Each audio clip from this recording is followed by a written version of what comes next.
जिंदाबाद जिंदाबाद। सरकार होश में आओ, होश में आओ, होश में आओ।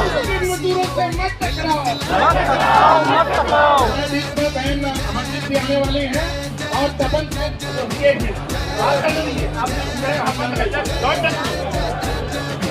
साथ ही पीछे अशोक सिंह भी है जो इंटक के वाइस प्रेसिडेंट है और इंटक को रिप्रेजेंट करते हैं, वो भी सम्मानित नेता हमारे बीच में है।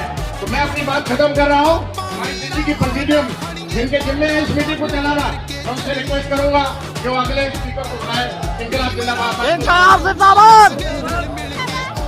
साथियों, हमारे इस कार्यक्रम में CITU के राष्ट्रीय अध्यक्ष सुजीत दत्ता यहाँ पर मौजूद है और हमारे बीच में इंटक के राष्ट्रीय उपाध्यक्ष कॉमरेड अशोक कुमार सिंह मौजूद है। मैं उनसे अनुरोध करता हूँ कि वो अपनी बात रखें। धन्यवाद। अभी आपने सिद्धू साहब को सुना, उन्होंने बड़ी करारी आवाज दी है कि आवाज पार्लियामेंट में पहुंचे। पार्लियामेंट की आवाज दरवाजे तो बंद कर रखे स्पीकर ने। स्पीकर के खिलाफ वो मानना है आपकी आवाज मोदी के कानों में पहुंचनी चाहिए, जिससे सुने, चुने, गुने और आपके हितों के लिए आगे बढ़े। क्योंकि आज मोदी की निगाहें देश के मजदूरों पे, देश के कामगारों पे, देश के किसानों पे, देश के नौजवानों पे लगी हुई है कि कैसे हटाया जाए। इस देश की 140 करोड़ की आबादी में मोर देन 80 करोड़ गरीब है, कैसे गरीबी हटाई जाए। गरीबी को हट नहीं सकती, गरीबों को समाप्त किया जाए। गरीब न रहेंगे गरीब, न रहेगी गरीबी। बेरोजगारी दूसरी समस्या है।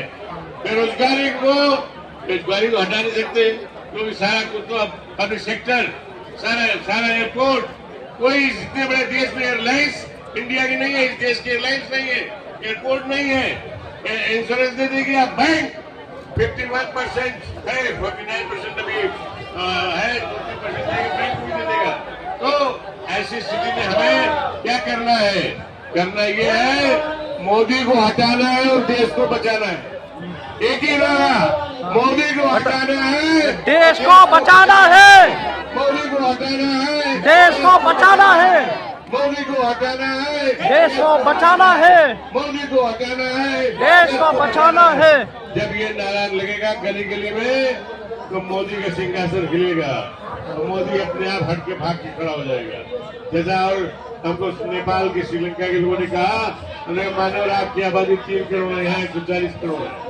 समय लगेगा लेकिन मोदी हटेगा, हटेगा। क्योंकि हम